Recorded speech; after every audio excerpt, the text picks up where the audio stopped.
What's up? I saw Angel out there doing contact stuff. How does she look being able to do more? She looked great. She fit right in. It's like she hadn't missed any time off. The chemistry is still there with her, with her teammates. She picked up on the stuff that we were, that we're doing. Picked up on the game plan going into tomorrow. So we'll continue to see how she feels tomorrow at shoot around and kind of gauge the day by day still. Okay, so it's possible. It's possible. All right. Back-to-back practice tours has been very spirited. Just what is some of the things you're emphasizing just with these two practices? That we still got a lot of basketball left, and it's never a time to just stop playing. It's still always something to play for, always someone to play for. So we try to tap in and channel in the reasons why we continue to play basketball. And so I think that you got to continue to find light in the midst of a season that's been full of adversity from different aspects. And so for us, it's always good to see and feed off the energy, the positive energy that's been there day after day. With integrating Angel back into the offense, what are you most looking at? Do you think your game plan is going to change, kind of planning to get her back into the offense? Especially with Seth being back, with you guys now. Yeah, maybe a little bit. I think that, Angel handles the ball a ton for us, and so, we can expect that whenever she does, fully come back, her to still assume some of those ball handling responsibilities and the continuing versatility that she provides us from an offensive and a defensive standpoint. And so I think she gives us the ability to be a little bit more aggressive defensively, but also gives us the ability to open up the floor a little bit more as well with her ability to handle from an offensive standpoint.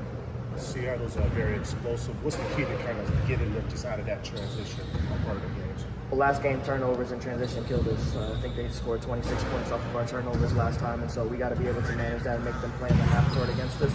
That starts with taking care of the ball from an offensive standpoint. So we got to make sure our shot selection and ability to take care of the ball is great offensively, and then defensively, again, we got to make them work. We can't allow early deep post touches for their bigs, but we also got to protect the paint early because this is a team that didn't have Brittany Sykes the last time we played them. And so between her and Skylar and Gabby, they got a plethora of guards that can get downhill. And then they got other guards in Lexi and Erica Wheeler that can stretch the floor as well. So and Malunga's playing great too. So they've got a great team all around. Just piggybacking off of their post, they're highly efficient. That guy, obviously, at them alone. But what are some of the things you see there on film that just kind of make them so effective in the post? I think their mobility. To play off the catch from the elbows and just inside the three-point line, and then they still have the ability to shoot at times as well. But then also just their length and their physicality inside, their versatility. I think each of Ezzy and NECA and Malunga, they give you three different types of looks, but can all be versatile. Respectively, and so they cause a ton of problems just with their ability to get up and down the floor and to play in space, and so we got to be great all across the board. With Seattle, 50-50 balls are going to be really important. Everyone's going to be flying for the rebounds. Have you guys kind of worked on that type of stuff in practice, grabbing 50-50 balls? Yeah, there was a point of emphasis going into and coming out of the Golden State game. We felt like the Golden State beat us to most of those 50-50 balls. And so for us, we got to be great on the offensive glass or keeping them off the offensive glass. But we also, again, any loose balls, we got to maximize those opportunities for those extra possessions as well, both offensively and defensively. What have been some of the conversations you've had with the team in regards to reacting and responding to some of those moments when the game kind of gets over for you guys?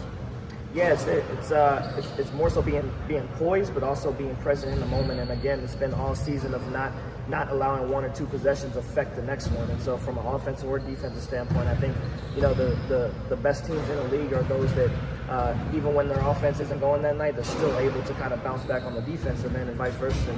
And for us, sometimes we've played this year where one has fueled the other, and when one hasn't been going, we've struggled at the other end, and we just got to be more present in those moments. Again, if the shot's not falling offensively, or we turn it over offensively, we got to go and get it back on the defensive. We can't let one affect the other in a negative way. So that's been a huge point of focus over these last few days.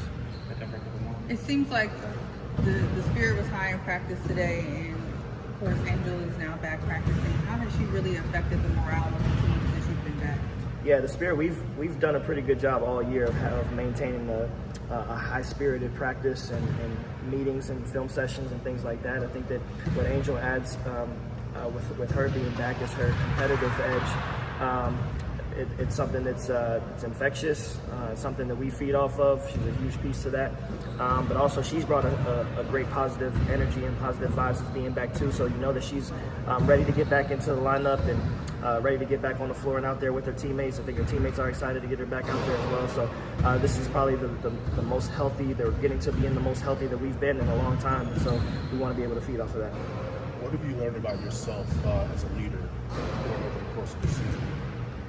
I think consistency. I think I've preached since day one that I never want our players to kind of guess what coach they're getting from whether we've been winning or whether we've been losing. I want them to feel confident and secure knowing who they're coming to play for each day. So that's been for one. And then I think the other is just the understanding of how much care I put into our players and how much care our staff puts into our players. And I think that sometimes that can get lost in the wins and losses across the board. And,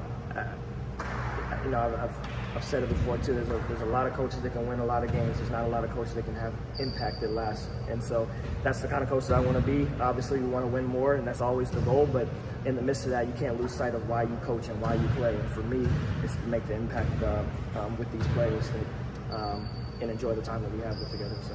Awesome. Thanks everyone. Thank you. Thanks.